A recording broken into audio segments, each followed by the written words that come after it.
মানুষকে ডিজাইন করা হয়েছে ছেলে আর মেয়ে অত্যন্ত সুন্দরভাবে পাশাপাশি থাকার জন্য, তাই না? তাহলে কেন একটা মেয়েকে একটা ছেলে মারে? কারণ কি? ছেলেটা শয়তান না?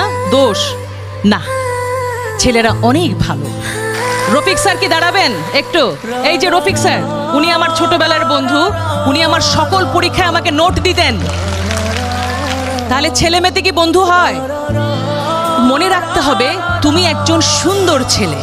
ছেলেরা যখন মেয়েদের পিছে দৌড়ায় দুইটা জিনিস হয়, হয় হিরো হয় নাহলে ভিলেন হয়। তুমি কি হতে চাও?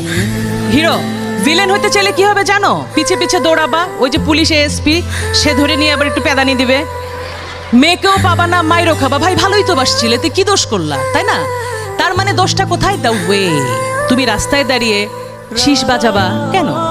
তুমি ভদ্র হয়ে দাঁড়াও, তুমি তাকায় দেখো। মেয়েটাকে তাকায় না দেখলে মেয়েটা কিন্তু হার্ট অ্যাটাক করে মরে যাবে, যে তাকাই না ছেলেরা আমার দিকে, ঘটনা কি? কিন্তু সেই দৃষ্টি থাকবে সৌজন্যমূলক, সুন্দর। সুতরাং ছেলে এবং মেয়ে মিলে সুন্দর পৃথিবী গড়তে হলে তোমাদের জানতে হবে ছেলে অনেক ভালো, মেয়েরা অনেক ভালো।